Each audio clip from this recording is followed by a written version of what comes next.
All right. Great. Well, so welcome everyone to this Mass Media Sector special event. My name is Robin Shook. I'm an associate professor at Children's Mercy and the director of Weighing In. I'm helping to support, along with lots of other people, the mass media sector for the Kansas City Physical Activity Plan.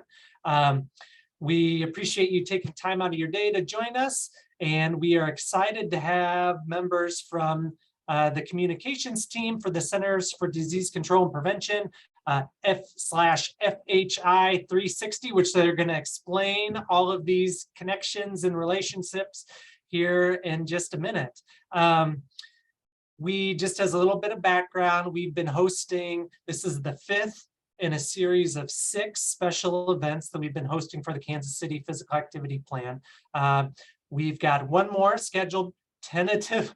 It's scheduled for tomorrow, as we were discussing earlier. Hurricane Ian, is it Ian? Ian might have something to do with it, and so there may be changes, but as of right now, the school sector is hosting a special event tomorrow, Wednesday, September 28th from 2 to 4, featuring Sean Brock, Associate Director for the Whole Child Health at the Alliance for Healthier Generation. And I've got the link to that registration. I'm gonna post it right now. So if you are interested in schools and hearing from Mr. Brock, you can go ahead and sign up with the link that I just put in the chat. Additionally, we have a big event on this Thursday, September 29th. From 9 a.m. we are hosting the 2022 Kansas City Physical Activity Summit. This is an online event over Zoom, engaging with partners across various sectors of society that impact in Kansas City. We do have a keynote speaker, Dr. Bill Cole, chairman of the National Physical Activity Plan. He'll present, but we also have most of the time set aside for cross-sector discussions and identifying priorities for the Kansas City Physical Activity Plan. And Katie just put the link in the chat for that if you're not registered yet. Please join us if you're ready. So for today, we're going to have a speaker or a series of talks by our speakers, plural, a question and answer period, and then we'll also have a period of time at the end where we in Kansas City can talk about the next steps for the mass media sector. So as you saw at the start, this meeting is being recorded. We would like it if you would type your name and your organization in the chat so we know who everyone is here today. Please mute yourself during presentations to be courteous to the presenters. I think it's okay if you just put questions in the chat box. Is that okay during the presentation? And we can handle them at the end. We would like all the Q&A at the end, I think. And you can, if you aren't fluent in Zoom yet, there's a way to change it to presenter view. So you can see the speaker next to their slides. There's also closed captioning that's available as well as one of the options. So with that, I'm going to do one very quick introduction of someone that I want to introduce you to, Mr. Toriano Porter. He is the co-lead for the mass media sector, along with Melinda Shaheen from UMB Bank. So Toriano is a great columnist for the KC Star, and it's a great author as well. So. Good afternoon. I'm humble. Thanks, Rob. Yeah. I appreciate it. Good to see your faces. I'm looking forward to learning a lot today. Yeah, great. So with that, we'll welcome Lisa and Ekta, and they will introduce themselves and their organization. Welcome. Thanks, Dr. Shook. Hi, everyone. It's very nice to be here with you this afternoon. I'm Ekta Saxena. I'm a senior health communications specialist at FHI 360. Also on the DNPAO strategic communication team at the CDC. So we're very excited to be here with you today, and I'm going to pass it to my colleague Lisa to introduce herself and talk a bit about our organization. Yeah, hi everyone. As Ekta said, we're thrilled to be here today. My name is Lisa Tenswan. Ekta and I am an associate director in our social marketing and communication department. And Ekta and I are part of CDC's Division of Nutrition, Physical Activity, and Obesity. You'll hear us refer to them as DNPAO. And we are a contractor to the CDC. We have been supporting them on communication activities, this division, for about the last 13 years. And what Ekta and I do is we provide communication training and technical assistance support to grantees that are funded by the Division of Nutrition, Physical Activity, and Obesity. And as part of our role, we also do things like we're doing today, where we conduct trainings and help with capacity building with organizations across the United States. So we are so excited to talk with you today and share some of our resources and best practices. So just to be clear, Ekta and I do not work for the CDC. We are a contractor to them, but we are speaking today on behalf of our strategic communication team within DNPAO. And we will do our best to answer questions. We may have our team lead, Susie Gates, join us in a little while. It is a busy day in DNPAO world because we're supporting the White House Conference on Nutrition, which is taking place tomorrow. The briefing came out today, and our obesity maps came out today. So it is a very busy day in our PR world for DNPAO. So Susie might be joining a little later. And if she is, we'll have her say a few words, but just wanted to let you know she may dial in. So with that, I will turn it back over to Ekta, and we'll go ahead and get started with our presentation. Thanks, Lisa, and thanks, Katie, for pulling up those slides. So as Lisa said, we're really happy to be here with you today. My name is Ekta, and along with Lisa, we'll be leading you through the training today. We have some great information to share to support your communication efforts, and so thank you again for having us.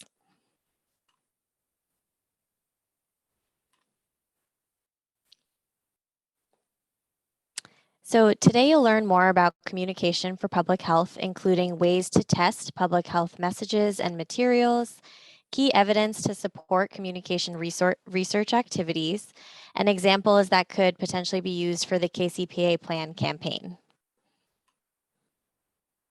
We realize that many of you here are media and marketing professionals, but we are going to start with some quick public health communication refreshers to help get us grounded for the rest of the training.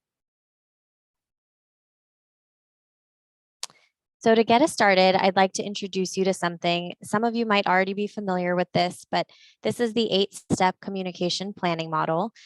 This image is from the National Cancer Institute, and it outlines the key components of strategic communication for public health as well as other sectors. It's important to include all the components of a successful strategic communication plan because we need to ensure communication activities support program efforts. And we also want to make the best use of our limited staff and financial resources. The model is a circle, as you can see, because as communicators, we're always learning from our previous work, and the context for us and our audiences is always changing. So if you see steps 1 through 5 cover development, such as assessing the situation, setting the objective, identifying the audience, developing and testing messages, and selecting channels and activities. Step 1 includes environmental scans, as well as other methods for learning about your audience and their context.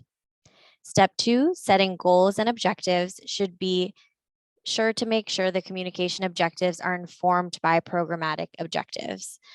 Both communication objectives and programmatic objectives should complement each other. And then steps 6 through 8 involve developing a plan, testing materials, implementing the plan, and evaluating efforts.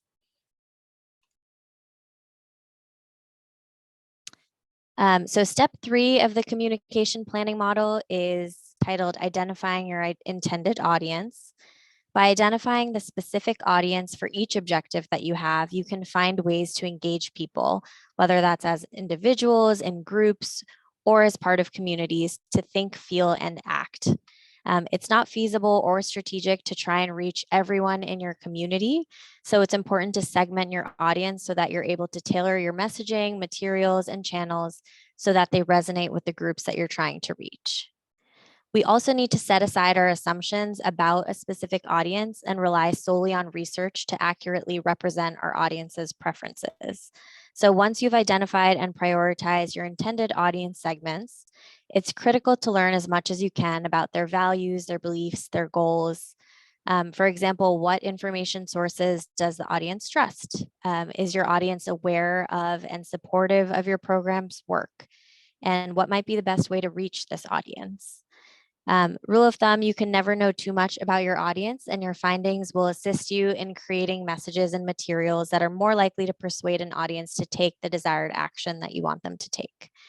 You may already be aware of many of these answers, but if you need more information, you can learn more about your audience through focus groups, surveys, listening sessions, or other available data.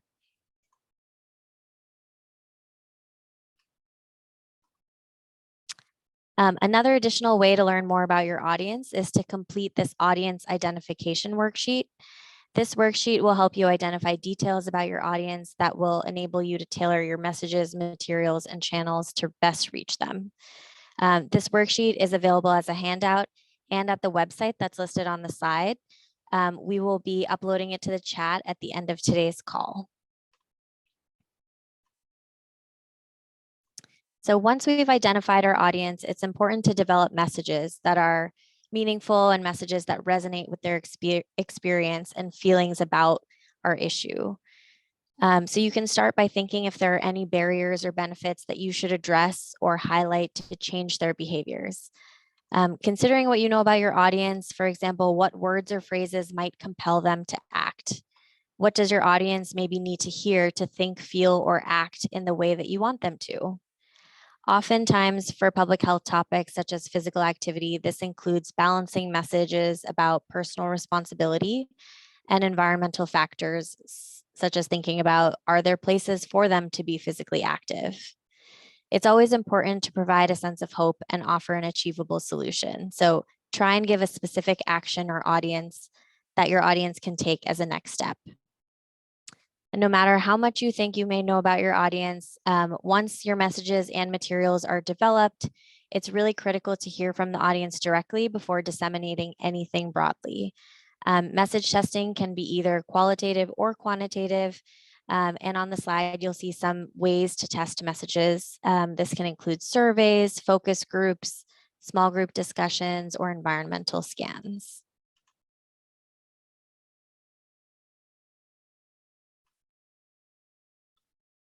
If you don't have access to your audience or are lacking the resources to do pre-testing, you can definitely look to your partners for help.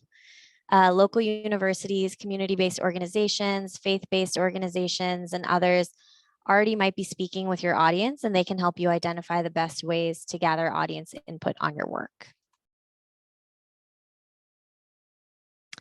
So no matter how well tested and strong our communication products are, we often do need a spokesperson to convey those messages with the media, with partners, with the community, or any other situations. On the slide, you'll see key points for spokespeople to remember. First of all, we want to make sure to be confident that you know the messages. People are listening and want to learn something, and you have unique information to give. You're the best person to deliver this information, and it's okay to repeat your key message.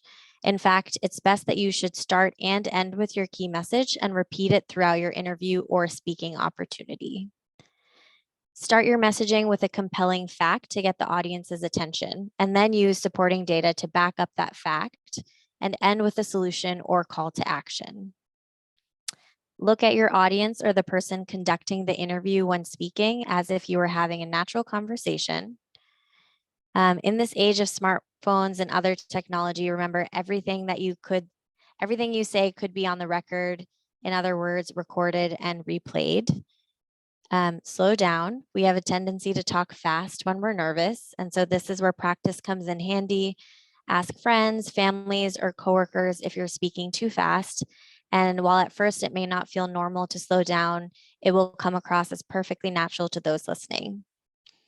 And lastly, always stay positive, friendly, and professional. Having a positive attitude comes across in your speech and tone, and smile when appropriate. People can hear that in your voice. And we also have a few don'ts. Avoid using acronyms and technical jargon. It can be a really big turnoff for a listener when they don't know what you're saying, and it can also lead to a misunderstanding or confusion. And also don't be negative about the opposition, and don't answer made up hypothetical what if questions. And finally, a reminder about releases, buyouts, and usage rights. A talent and use agreement is essential for any advertisements, videos, photos, or recording. This document clearly identifies who owns creative content, allows third-party use, ensures that everyone understands how and when the material will be used. This document is signed by the talent, paid or volunteer, and the owner of the content. Ideally, talent and use agreements should allow you to use the images and recordings from your shoot in any way possible for an unlimited amount of time and without further compensation to the people involved. It's also important to include a photo of the person with each release. This will help when matching people with each release. A sample talent and usage rights document will be included in the handouts in the chat. And with that, I'm going to hand it over to Lisa to continue our presentation. Great, thank you so much, Ekta. So now that we've covered some public health communication basics, let's move into where you can find sources of public health communication research and evidence. The CDC's Division of Nutrition, Physical Activity, and Obesity, DNPAO, grounds its strategic communication work in population data, audience research, and evidence-based approaches. The data, trends, and maps information includes population data at both the national and local level. We're going to share with you now some examples of the work that we have done in support of our programmatic work and communication campaigns. DNPAO has conducted in-depth interviews, or IDIs, as part of our regular message and materials development and pre-testing across a range of topics, including physical activity. Our IDIs with adults aged 65 plus was specific to physical activity in winter. The IDIs with African American women was in support of our Moving Matters campaign and included women aged 29 to 44, with a mix of women with and without children under 18 in their household. Feedback from these IDIs has informed web content, social media content, paid media buys, and other activities promoting physical activity. In all of the in-depth interviews we've conducted around physical activity, participants did not have a clear understanding or awareness of the amount of physical activity recommended for people like them. Often, participants overestimated how much physical activity was recommended for adults on a weekly basis. In our interviews with seniors, we tested ads with senior, older adult, and 65 and older. Terms like senior and older adult were problematic in that there were inconsistent interpretations of who was included in each of these categories. When we met with African American women about Creative for a New Physical Activity campaign, participants noticed and appreciated that aspects of the ads that showed people of various sizes, skin tones, hairstyles, and clothing, not just athletic or workout clothes. From 2018 to 2020, our team fielded 7 administrations of questions through the GfK Ipsos Government and Academic Omnibus Survey. Findings from these surveys inform the work of DNPAO and its grantees and partners, as well as the broader field of health communication and obesity prevention. DNPAO used the Omnibus Survey for several topics, including wearable activity monitors, physical activity, funding announcement strategies to support physical activity, our Active People Healthy Nation initiative, and benefits of physical activity. More than 1,000 respondents aged 18 and older participated in each nationally representative survey. Some of the questions were cross-tabbed against the amount of physical activity people are doing and respondent BMI. What we were seeing in the omnibus aligned with findings from existing national data. On our most recent omnibus survey about physical activity, we asked a nationally representative sample the extent to which people are motivated by specific benefits of physical activity. Some of those key findings are listed on this slide. Of note, we found that Midwesterners were slightly less motivated overall by physical activity benefits messaging than other regions in the United States. We're sharing these with you today as examples of the types of questions you might want to ask about your local efforts to see what resonates with your audiences. We recommend doing additional audience research specific to KCPA plan audiences to see if there are other motivators for the audiences you are trying to reach. Scarborough Market Data research data provides detailed information on consumers' leisure activities, shopping behaviors, purchasing patterns, media consumption, and much more.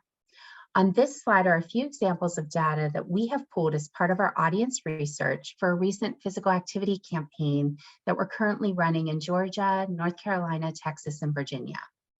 If you have access to Scarborough data, it can provide specific data on consumer habits for your audiences as well.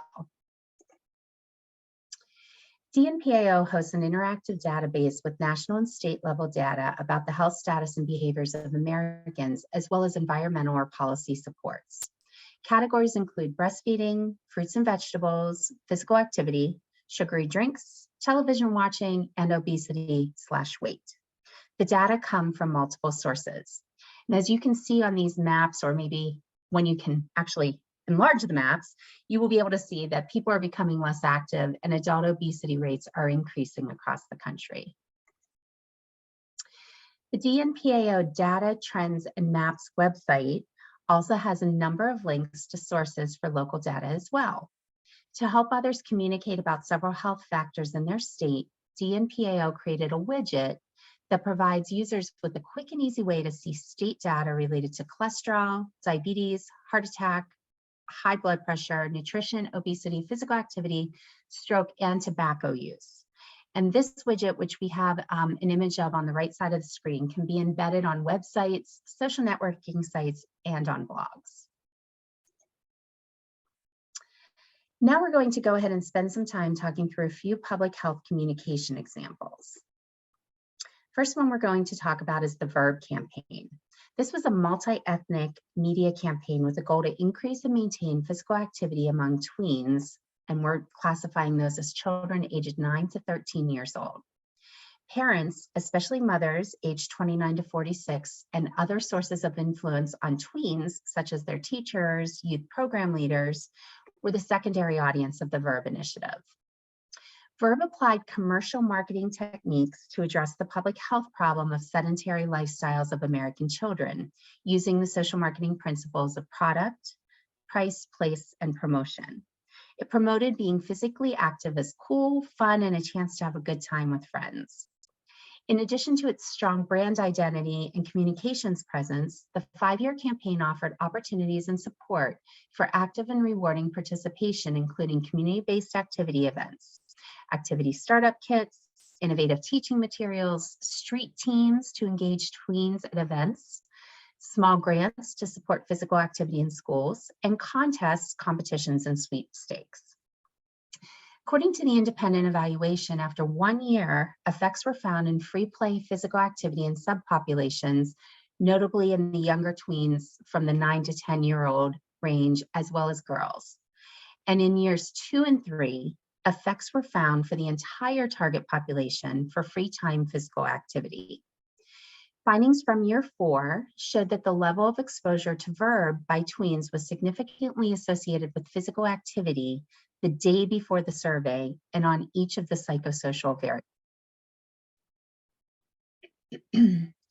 Here's an example of an infographic that was created to support increased physical activity and something you could consider doing with your data. From 2010 to 2012, the Communities Putting Prevention to Work, or CPPW program, supported 50 communities working to reduce obesity and tobacco use, 2 top preventable causes of death and disability in the United States. There was more than 50 million people, or 1 in 6 Americans, who live in cities, towns, countries, or tribal communities that benefited from the program. Communication was a required component for funded recipients, and CDC supported communication efforts as well through paid media buys, online influencer campaigns, and materials development, including a series of infographics and widgets like the one shown here about screen time for youth in different age groups. On this slide is an example from the Oklahoma Tobacco Settlement Endowment Trust, or Oklahoma TSET. Shape Your Future focuses on building self-awareness of healthy behaviors, teaching the basics of nutrition and physical activity, and showing how healthy habits work to benefit an individual's total well-being. TSET and Shape Your Future contribute to the state's efforts to reduce obesity and tobacco prevalence. The goal is to improve the overall health of Oklahomans by providing clear, simple messages that lead to simple behavior change. CDC's DNPAO has planned and launched several communication campaigns recently around physical activity. These include our most recent and current campaign called Moving Matters, that aims to increase awareness of the benefits of physical activity, build self-efficacy to be more physically active, and prompt more physical activity among adults who are insufficiently active and inactive. I Choose was a campaign intended for African American and Hispanic families that reminded people that family time can be active time and it benefits everyone. Make Your City or Town Your Gym develop materials that show how the built environment in a community can be a cheap and easily accessible place to be physically active. Our Community Deserves. This campaign showed how the places where we live, work, learn, and play can impact our health and that our communities deserve better. It included examples of improvements that make healthy living easier for everyone. And finally, our Physical Activity in Winter campaign. These are the ads we referenced earlier for reaching out to adults 65 and older to encourage people to stay active even when the weather turns colder and outdoor activities may be more challenging. All of these campaigns are available through CDC's State and Community Health Media Center, and I'm going to talk about that here on the next slide. So the State and Community Health Media Center is an online repository of ads and materials for communities to use for free or for a very minimal fee. On this slide, we highlight some of the physical activity ads that are in the Media Center. If you're interested in taking a look at what is available for use, the website is included on the slide, and you can also send any questions to schmc@cdc.gov. So with that, I'm going to ask Ekta to come back on camera. I know that was a lot of talking by us, but we would like to transition into a question and answer session.